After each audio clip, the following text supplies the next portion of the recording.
here on the first edition of Sunday Drive with your host, Michelle Ricci.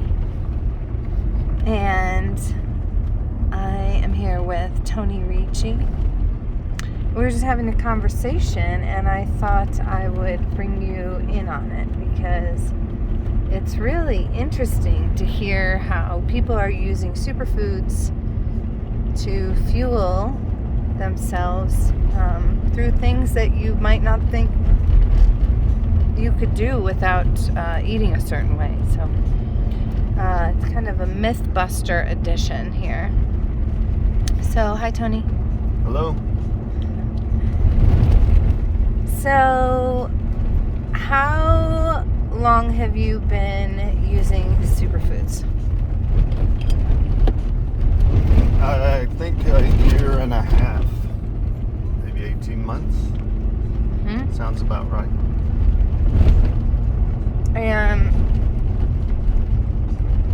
Have you been consistent with them for the most part, or how you're using them, or?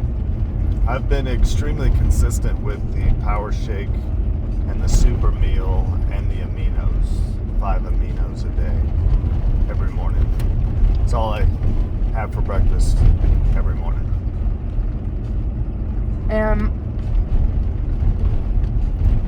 What have you noticed in the past 18 months? We'll get to your trip in a minute, but and how was that progression for you? Has there been a big shift? Did it happen all at once, or did you kind of notice as you went along? Well, being someone who's not that aware of changes and not as aware of my body as I'd like to be, I can't really speak about huge changes, but I do know that I'm feeling more satisfied after my superfoods. Definitely feel like my superfoods are getting me through my morning longer than the juices I used to make, which I've been making for 10 years. I just drank a green juice with spinach and fruit. I think the Purium is fueling me cleaner and better than what I was doing before. And I think the aminos are definitely keeping me in better shape. I don't eat meat, so they're an incredibly important addition to what I'm doing. So yeah, I noticed on a lot of, I took Purium on my backpacking trips this summer and only had Purium and aminos for breakfast. I had the Power Shake and a scoop of Love Meal with my 5 aminos, and was hiking, 10 to 15 miles a day. I was picking on an energy bar, late morning into the early afternoon, and I was just fueled beautifully. I think I was eating less calories during these long trips than I do normally in my everyday life. These leaves are gone. So that's interesting that you bring up calories, because I think that there's a really big belief around calories, and can you address that a little bit?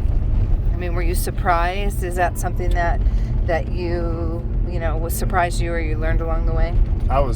Yes, I was surprised. And also in the past, I feel like when I was hiking, sometimes you get a little bored and you tend to pick on your food, and I made sure to only bring absolutely what I needed so that I wasn't going to overeat or eat too much in any way.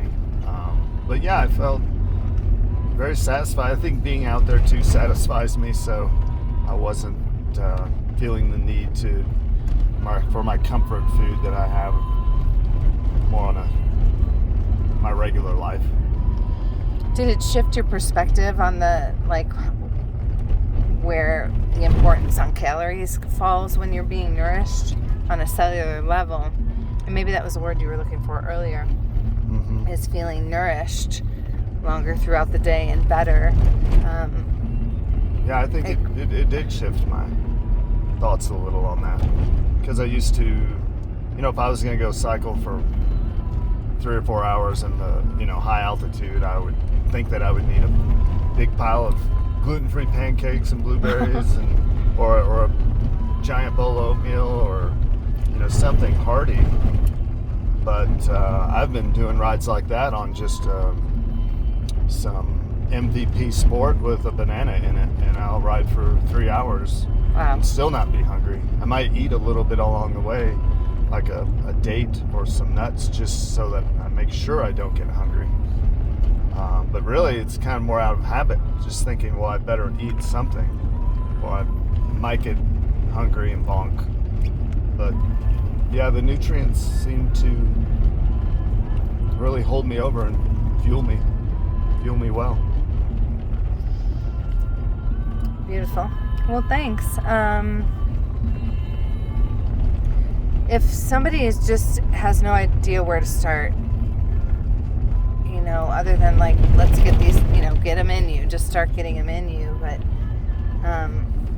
what kind of encouragement or hacks or words of wisdom can you give them, like as a starting point? And maybe it's just add it in, just start getting it in. Don't worry about the rest, or stick with it, or you have to start where you're at. And I mean, if just add it in, you have to add your shake and the aminos in the morning. And, I don't have anything else with that. I've never been a coffee drinker, tea drinker. I don't need caffeine in any way. But if you might be one of those people that's like, I can't live without my coffee in the morning. I can't live without that. And you might find that change after 6 months or a year.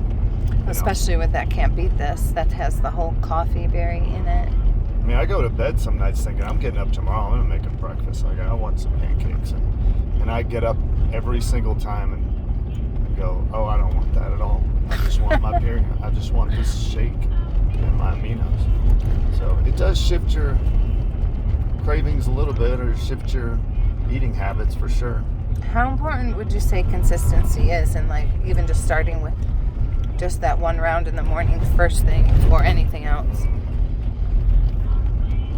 I think it comes down to where you're at. If you're on, if you're doing it 5 days a week and you're like, I'm having coffee and pancakes on Saturday, then do that.